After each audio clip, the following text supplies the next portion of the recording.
Hello everyone, I am Aman Agarwal and it's 10 p.m. here in the night in India and we have just had the result of the game 9 of the FIDE World Chess Championship. Well, Magnus is playing with the black pieces and everyone was hoping that he would be in a mood to make a quick draw and so he was.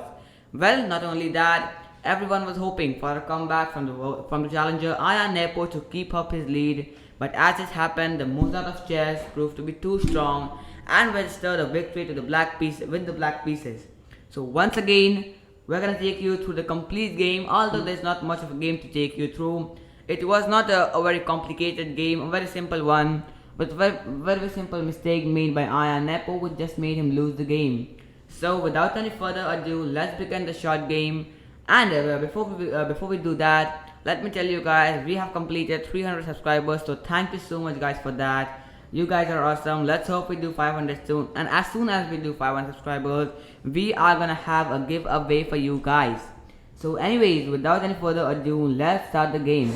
Well, Nepo begins the move with 1c4, and also one more thing today, Indian Grandmaster Ramesh Pragananda had the chance to play the first move, and in an interview with ChessBase India, he said that he and Anand were really trying to figure out what move would the Nepo play, and it really turned out that while playing the first move, Pragananda played c4, and Nepo pressed the clock, which signified that he really wanted to play c4.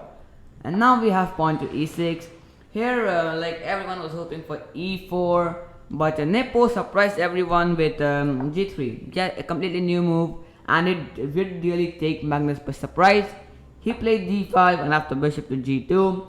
Instead of taking the pawn, played the move pawn to g4. And knight to f3 was played, and we have knight to f6, knight to c6, short castles, and bishop to c5. Pawn to g3, knight f6, knight d2, and pawn to a5. Knight to b3 attacking the bishop moves back, and pawn to e3. Takes, and knight to g4, a very straightforward move. This shows that Magnus was really prepared for this type of position, otherwise he wouldn't want to play a direct move like knight to g4. Bishop to c5 is played because that's the only good square for the bishop here, and black immediately short castles. Pawn g4 and pawn to a4. Well, it's obvious that you don't want to move the knight to a square like d2 or something like that. Therefore, Nepo correctly takes on e7 after the queen, and after the queen takes, he moves the knight back to c4, or rather frontwards to c4. Pawn to a3 is what we have, and this is what I would call the first critical moment in the game, where Nepo where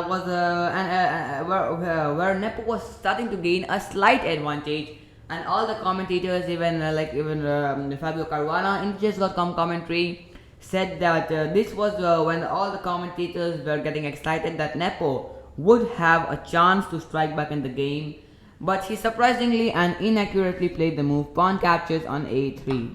Well, the reason being that the queen could once enter on a3, and all these pawns here are weak as they could be. And the reason behind not taking the pawn was he wanted to play the move b4, which extends his support to the knight.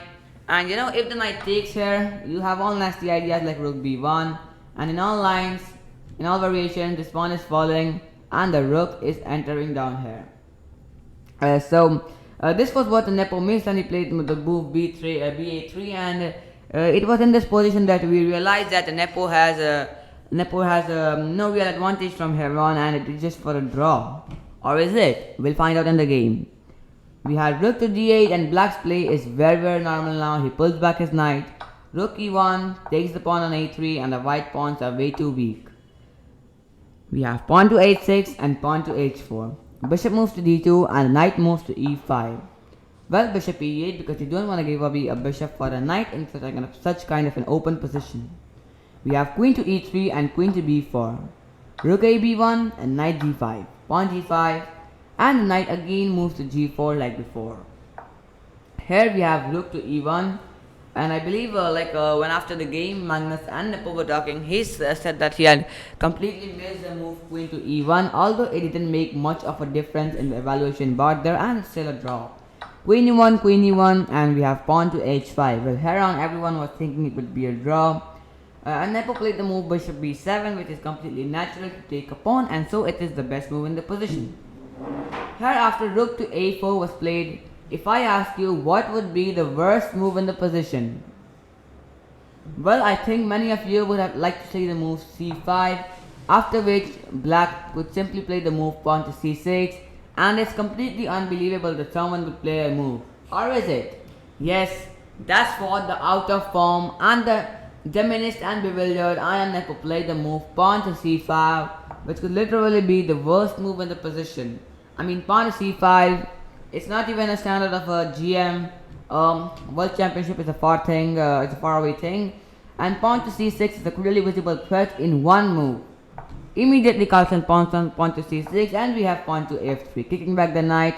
Nepo knows this is lost, formalities left in the game, no way you can save this bishop, and bishop to, and rook e4 was placed. Some desperate tries.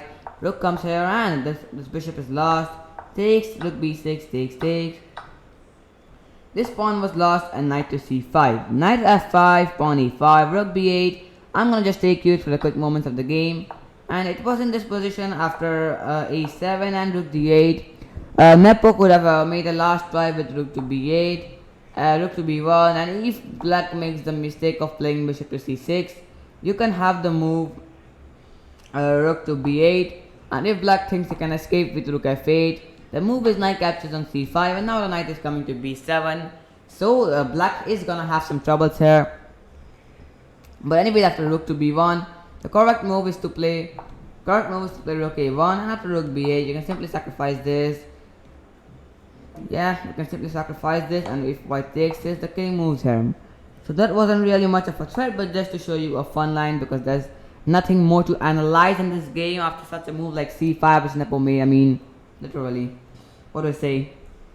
Okay, we have rook d8, and after knight to c5, this is the rook to a8 was played, and it was at this moment in the game, the clock suppressed, Aman Nepo resigned, almost making Magnus Carlsen once again the 17th world champion. Not really officially, but unofficially. I mean, it's really hard to win back at 3 points now. Magnus is now in a 3-point lead, and what do you think, guys? Will Nepomniachtchi be able to make a comeback or not? Let me know them down in the comment section below.